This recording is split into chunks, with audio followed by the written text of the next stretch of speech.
BJP and Modi government have increased it to rupees 15.80 per litre, almost 16 rupees a litre. ಇವತ್ತು BJP ಸರ್ಕಾರ ಮೋದಿ ಸರ್ಕಾರ ಅಧಿಕಾರಕ್ಕೆ ಬಂದಾಗ್ಲಿಂದಲೂ ಕೂಡ ಈ ಒಂದು ಎಕ್ಸೈಸಿನ ತೆರಿಗೆಯ ಮೊತ್ತವನ್ನ ನಮ್ಮ ಅವಧಿಯಿಂದ ಇವತ್ತಿನ ಕಾಲಕ್ಕೆ 15 ರೂಪಾಯಿ 80 ಪೈಸೆಯವರೆಗೂ ಹತ್ತತ್ರ 16 ರೂಪಾಯಿ ಎಕ್ಸೈಸ್ ತೆರಿಗೆನ ಸಂಗ್ರಹಣೆ ಮಾಡ್ತಾ ಇದ್ದಾರೆ ಬಂಧುಗಳೇ. This is a 450% increase.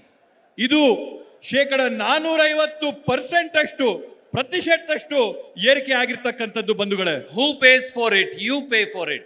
ಈ ಎಲ್ಲವನ್ನೂ ಕೂಡ ಯಾರಿದಕ್ಕೆ ಹಣ ಕೊಡ್ತಾರೆ?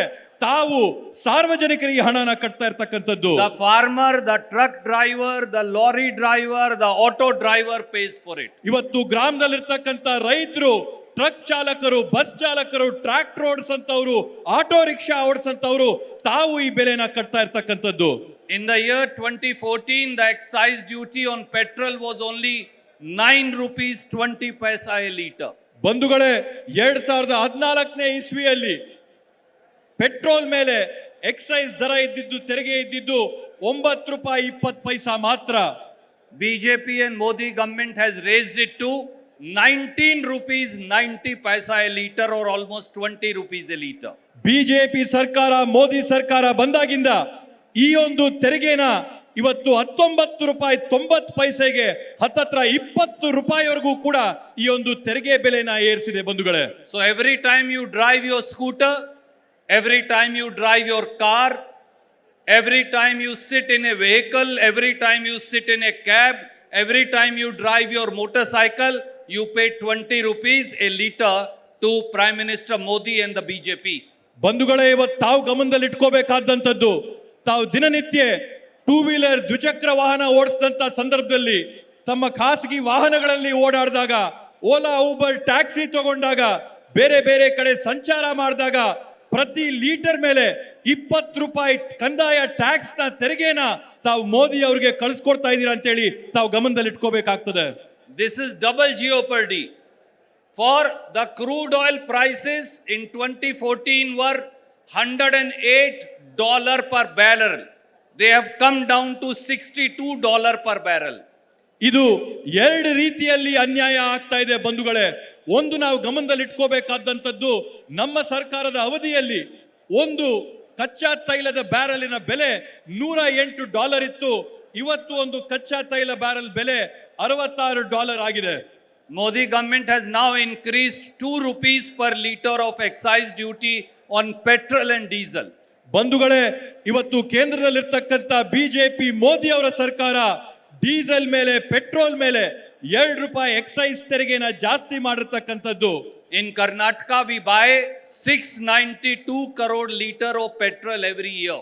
ಬಂಧುಗಳೇ, ಕರ್ನಾಟಕ ರಾಜ್ಯದಲ್ಲಿ ಇವತ್ತು ನಾವು 695 ಕೋಟಿ ಲೀಟರ್ಗಳಷ್ಟು ಪೆಟ್ರೋಲ್ನ ನಾವಿವತ್ತು ಖರೀದಿ ಮಾಡ್ತಾ ಇದ್ದೀವಿ. In Karnataka, we buy, our farmers, our lorry drivers buy 1613 crore litre of diesel every year.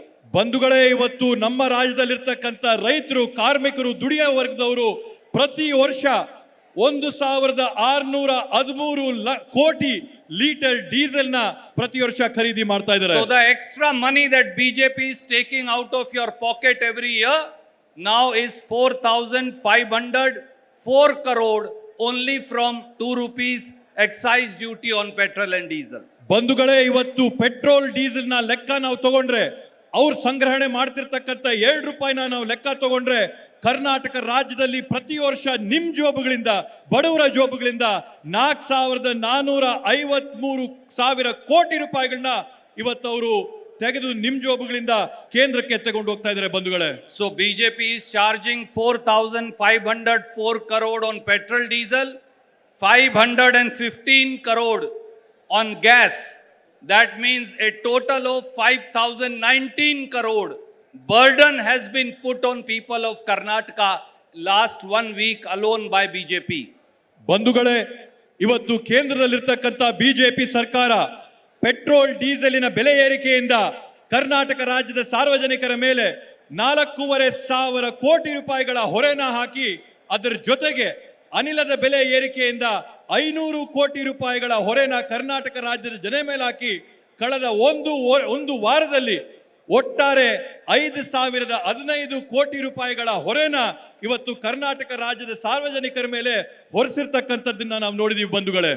Friends, the real GDP is not going up, but gas, diesel and petrol, that GDP is going up.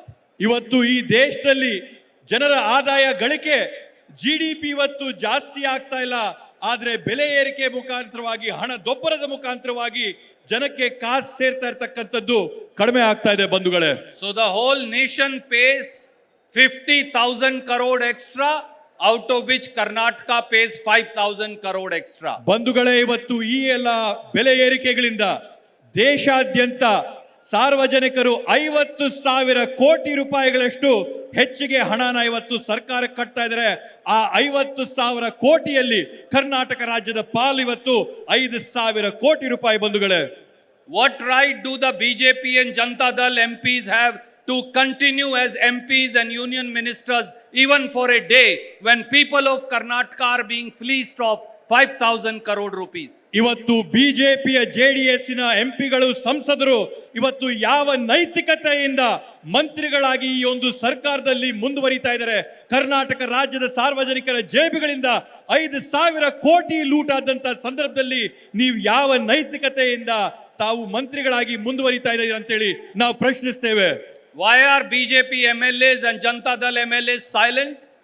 ಬಿಜೆಪಿಯ ಶಾಸಕರು, BJP JDSನ ಶಾಸಕರುಗಳು ಈ ಎಲ್ಲ ಬೆಲೆ ಏರಿಕೆಯನ್ನ ನೋಡಿ ಕೂಡ ಯಾಕೆ ತುಟುಕ್ ಪಿಟಿಕ್ ಅಂದೆ ಬಾಯಿ ಮುಚ್ಕೊಂಡಿದ್ದಾರೆ? If they don't have the guts to go to Narendra Modi and ask him to roll back the price of gas, petrol and diesel, they should resign and go back home. ಇವತ್ತು ಈ ಶಾಸಕರುಗಳಿಗೆ, ಸಂಸದರುಗಳಿಗೆ ಆತ್ಮಸ್ಥೈರ್ಯ, ಧೈರ್ಯ, ನೈತಿಕತೆ ಇದ್ದು ನರೇಂದ್ರ ಮೋದಿಜಿ ಅವರ ಹತ್ರ ಹೋಗಿ ಬೆಲೆ ಏರಿಕೆನ ವಾಪಸ್ ತಗೊಳ್ರಿ ಅಂತ ಧೈರ್ಯ ಇಲ್ಲ ಅಂತಂದ್ರೆ ಇವತ್ತು ಅವರ ಸ್ಥಾನಗಳಿಗೆ ಯಾರು ರಾಜೀನಾಮೆ ಕೊಡಬೇಕು ಅಂತ ನಾನು ಆಗ್ರಹಿಸ್ತೇನೆ. On one side, the Congress government transfers 53,000 crore directly by way of Congress guarantees in the bank account of people. On the other side, BJP is taking out money from the pockets of the people.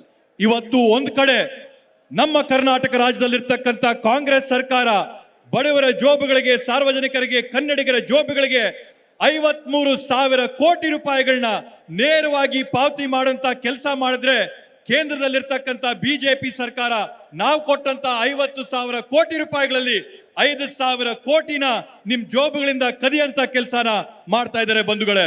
I have requested the PCC president and all working presidents to take this protest to every district, to all the divisional headquarters, and to make this a mass movement demanding a rollback of price of gas as also petrol and diesel, and give benefit to people of India and also people of Karnataka. ಬಂಧುಗಳೇ, ನಾನು ಪ್ರದೇಶ ಕಾಂಗ್ರೆಸ್ ಕಮಿಟಿಯ ಅಧ್ಯಕ್ಷರಾದಂತ ಸನ್ಮಾನ್ಯ DK Shivakumar ಅಣ್ಣವ್ರನ್ನ ಮನವಿ ಮಾಡಿದ್ದೀನಿ. ಈ ಒಂದು ಹೋರಾಟನ, ಆಂದೋಲನನ ಪ್ರತಿಯೊಂದು ಜಿಲ್ಲೆಗೆ, ಪ್ರತಿಯೊಂದು ತಾಲೂಕಿನ ಮಟ್ಟಕ್ಕೆ ತಗೊಂಡೋಗಿ ಸಾರ್ವಜನಿಕರಿಗೆ ತಲುಪಂಗೆ ಮಾಡಿ ಒಂದು ಬೃಹತ್ ಆಂದೋಲನದ ಮುಖಾಂತರವಾಗಿ ಇವತ್ತೇನು ಈ ಜನರ ಮೇಲೆ ಆಗ್ತಾ ಇರ್ತಕ್ಕಂಥ 2 ರೂಪಾಯಿ ಹೊರೆ, 50 ರೂಪಾಯಿನ ಹೊರೆನ ಕೇಂದ್ರ ಸರ್ಕಾರಕ್ಕೆ ಆಗ್ರಹ ಮಾಡಿ, ಮನವರಿಕೆ ಮಾಡಿ ತೆಗೆಯಂತ ಕೆಲಸನ ಮಾಡಬೇಕೋಸ್ಕರ ಹೋರಾಟ ಮಾಡಿ ಅಂತ ಆಗ್ರಹಿಸ್ತಾ ಇದ್ದೀನಿ ಬಂಧುಗಳೇ. Lastly, I will say, please remember, they are not attacking Congress party. They are attacking the budget, the house and the thali of the common man. ಬಂಧುಗಳೇ, ಇವತ್ತು ನಾನು ಕಡೆಯಲ್ಲಿ ತಮ್ಗೊಂದು ಮಾತು ಹೇಳ್ತಾ ಇದ್ದೀನಿ. ಇವರ ನೀತಿಗಳಿಂದ ಇವರು ಕಾಂಗ್ರೆಸ್ ಪಕ್ಷದ ಮೇಲೆ ಹಲ್ಲೆ ಮಾಡ್ತಾ ಇರ್ತಕ್ಕಂಥದ್ದಲ್ಲ. ಬಡವರು, ಸಾರ್ವಜನಿಕರ ಆರ್ಥಿಕತೆ, ಬಜೆಟ್, ನಿಮ್ಮ ತಟ್ಟೆ ಊಟ, ಬಿಸಿ ಊಟದ ಮೇಲೆ ಇವತ್ತು ಇವರು ಹಲ್ಲೆ ಮಾಡ್ತಾ ಇರ್ತಕ್ಕಂಥದ್ದು ಬಂಧುಗಳೇ, ಇದನ್ನ ತಾವು ಗಮನದಲ್ಲಿ ಇಟ್ಕೋಬೇಕಾಗಿದೆ. BJP attacks Shrimati Sonia Gandhi and Rahul Gandhi ji only for this reason, that they are raising the voice of the people. That's why they are being charge sheeted. That's why they are being persecuted, only for raising the voice of people of India. ಬಂಧುಗಳೇ, ಇವತ್ತು ತಾವೆಲ್ಲ ಗಮನಿಸಿದಂಗೆ ಸನ್ಮಾನ್ಯ ಸೋನಿಯಾ ಗಾಂಧೀಜಿ ಅವರ ಮೇಲೆ, ರಾಹುಲ್ ಗಾಂಧೀಜಿ ಅವರ ಮೇಲೆ BJP ಅವರು ನಿರಂತರವಾಗಿ ಕೋರ್ಟು ಕಚೇರಿಗಳಿಂದ ಹಲ್ಲೆ ಯಾಕೆ ಮಾಡ್ತಾ ಇದ್ದಾರೆ ಅಂತಂದ್ರೆ, ಸೋನಿಯಾ ಗಾಂಧೀಜಿ ಅವರು, ರಾಹುಲ್ ಗಾಂಧೀಜಿ ಅವರು ಬಡವರ ಪರ ತಂಪರವಾಗಿ ಧ್ವನಿ ಏರಿಸ್ತಾ ಇದ್ದಾರೆ, ತಂಪರವಾಗಿ ಮಾತಾಡ್ತಾ ಇದ್ದಾರೆ ಅಂತೇಳಿ, ತಂಪರವಾಗಿ ಹೋರಾಟ ಮಾಡ್ತಾ ಇದ್ದಾರೆ ಅಂತೇಳಿ, ಆ ಕಾರಣಕ್ಕೋಸ್ಕರ ನಿರಂತರವಾಗಿ ಕೋರ್ಟು, ಕಚೇರಿ, ಇಡಿ, ಐಟಿ, ಸಿಬಿಐ ಮುಖಾಂತರವಾಗಿ ಅವರ ಒಂದು ಧ್ವನಿನ ಮೊಟಕುಗೊಳಿಸಂತ ಪ್ರಯತ್ನ ಮಾಡ್ತಾ ಇದ್ದಾರೆ ಬಂಧುಗಳೇ. Modi government attacks Rahul ji and Sonia ji because they know that they are the only guarantee of raising people's voice against Modi's atrocities.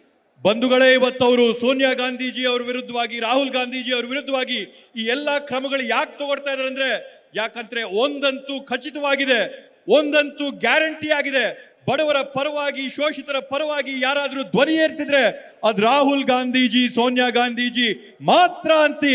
ಆ ಕಾರಣಕ್ಕೋಸ್ಕರ ಇವತ್ತು ಅವ್ರ ವಿರುದ್ಧವಾಗಿ ಈ ಎಲ್ಲಾ ನೀತಿಗಳನ್ನ ಅವರು ಅಳವಡಿಸ್ತಾ ಇದ್ದಾರೆ ಬಂಧುಗಳೇ. So let's rise together and let's fight the costly BJP and their costly life and ensure that we make it a national movement, Karnataka wide movement, so that they are forced to roll back the price of gas cylinder as also petrol and diesel.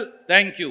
ಬಂಧುಗಳೇ, ಇವತ್ತು ನಾನ್ ತಮ್ಮಲ್ಲಿ ಮನವಿ ಮಾಡುವಂತದ್ದು, ಎಲ್ಲರೂ ಎದ್ದೇಳಿ, ಜಾಗೃತರಾಗಿರಿ, ಸಂಘಟಿತರಾಗಿರಿ, ಒಗ್ಗಟ್ಟಾಗಿ ಹೋರಾಟ ಮಾಡಿ, ರಾಜ್ಯಗಳಲ್ಲಿ, ಜಿಲ್ಲೆಗಳಲ್ಲಿ, ತಾಲೂಕುಗಳಲ್ಲಿ ಈ ಒಂದು ಬಿಜೆಪಿ ಸರ್ಕಾರದ ಬೆಲೆ ಏರಿಕೆಯ ವಿರುದ್ಧವಾಗಿ ಆಂದೋಲನ ಪ್ರಾರಂಭ ಮಾಡಿ, ಕರ್ನಾಟಕವನ್ನು ಒಂದು ಮಾದರಿಯಾಗಿ ಮಾಡಿ, ದೇಶಾದ್ಯಂತ ಹೋರಾಟ ಮಾಡಿ ಅಂತೇಳಿ. ನಮಸ್ಕಾರ. ನಮಸ್ಕಾರ.